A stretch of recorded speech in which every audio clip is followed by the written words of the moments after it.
When I was diagnosed with MS, I wasn't who I wanted to be. I lost all purpose. I was on autopilot a lot. I really didn't have a lot of self-confidence. I felt I didn't have a future.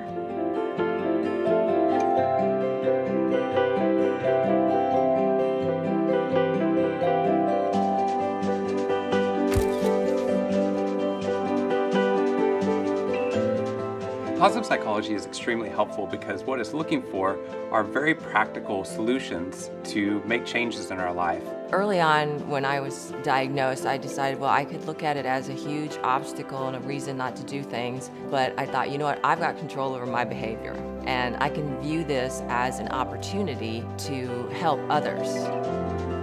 Happiness actually is a choice, and if we work on happiness, it's not only something we can create, it's something we can sustain and that we can spread out to other people as well.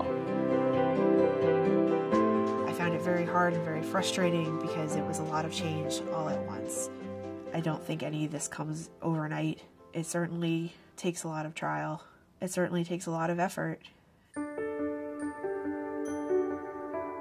If you take a step backwards, don't criticize yourself and don't give up.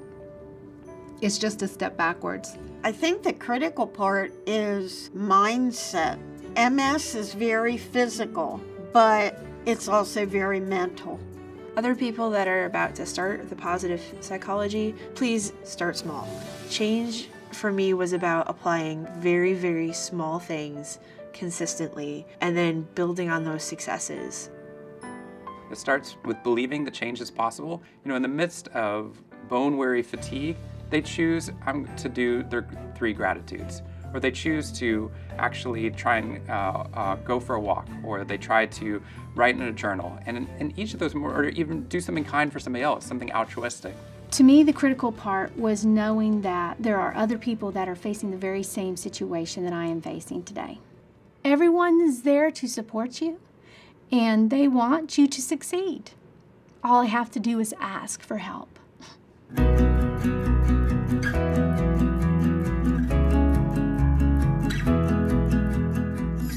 My initial goal was to spend more time with my family. I was able to break it down and say, okay, I'm going to spend 15 minutes a day with each family member, and that made it, I don't want to say easy, but that made it much, much more possible and something that I could do.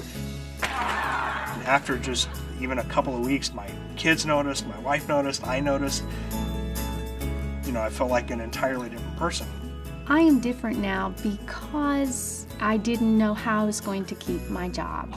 7 and 9. Now I believe I have the ability to stay in the classroom and stay with the kids. I feel like I'm almost always like walking on cloud 9 now. Yes, I have bad days. I have struggles at work, but it allows me to push forward and just know that this is a phase, and that has just made all the difference in the world. Now I'm a lot lighter and a lot happier. I'm not scared anymore. Have a friend do it with you so that you have that accountability piece there. Start with one principle and implement it in your life. It's not a race. It's about you developing a plan for you to have better well-being in your life. Seeing that this worked for 5 people is just the tip of the iceberg. What we want to see is how much this can affect the entire MS community and all the people that are affected by MS and people who have never experienced a chronic illness. I think we've started a movement.